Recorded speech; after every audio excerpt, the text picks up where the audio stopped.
મિત્રો, આજની સવારની પ્રેમી સલામ, જય મસીહ કી, પ્રેઝ ધ લોર્ડ, હાલેલુયા. આમંત્રણ પ્રભુના બાઇબલ પ્રમાણે જે આપેલા છે જુદા જુદા, એ ખુલ્લા, ઓપન, અને જે કોઈ વ્યક્તિ એટલે દુનિયાની, પૃથ્વીની કોઈ પણ વ્યક્તિ માટે આમંત્રણ ખુલ્લું છે.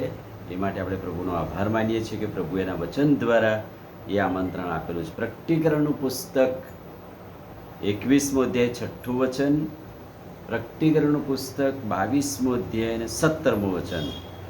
આત્મા તથા કન્યા બંને કહે છે, આવ. જે સાંભળે છે તે એમ કહે છે કે આવ, અને જે તરસ્યો હોય તે આવે, અને ચાહે તો જીવનનું પાણી મફત પી શકે છે. અને પ્રકટીકરણ 21:6 કહે છે કે હું તરસ્યાને જીવનના પાણીના ઝરામાંથી મફત આપીશ. એટલે કે આ આમંત્રણ પ્રકટીકરણના પુસ્તકનું અંતિમ આમંત્રણ છે. જે કોઈ ચાહે તે આવી શકે છે. જે કોઈ જીવનના ઝરા પાસે આવે અને તરસ્યો હોય પાણી પીવે છે. એટલે અંતિમ વચન આમંત્રણમાં પવિત્ર આત્મા અને કન્યા એટલે કે મંડળી, પ્રભુ, પવિત્ર આત્મા દેવ અને મંડળી એ સાથે કહે છે, મુક્તપણે નવું જીવન પામવા માટેનું આમંત્રણ છે. ત્યાં કોઈ બંધન નથી, ત્યાં કોઈ શરત નથી, પણ જે કોઈ તરસ્યો હોય એ મફત પાણી પીવે આત્મિક જીવનનું. અને આમંત્રણ દરેકને માટે ખુલ્લું છે. જીવનનું પાણી ઈસુ દ્વારા મુક્ત અને તારણનું પ્રતિનિધિત્વ કરે છે. એટલે કે જીવનની જે મુક્તિ છે અને પ્રતિનિધિત્વ એ તારણનું છે. અને એટલે જ એ ખુલ્લું આમંત્રણ છે. અને પવિત્ર આત્માની સાથે મંડળી પણ સૂર પુરાવે છે. આત્માઓ એક સાથે પોકારીને કહે છે કે પ્રભુની સાથે આવવા માટેનું આમંત્રણ છે. આ આમંત્રણ જેઓ તરસ્યા છે તેઓ માટે છે.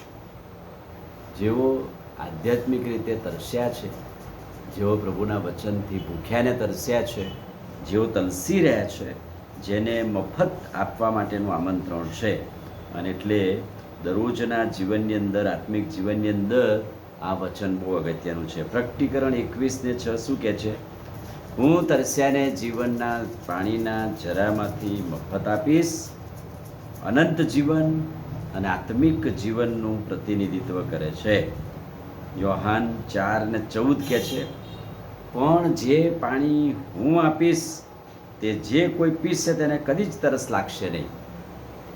પણ જે પાણી હું આપીશ તે તેનામાં પાણીનો ઝર્યો બનીને અનંત જીવન સુધી ઝર્યા કરશે, કે જેનો અંત નથી.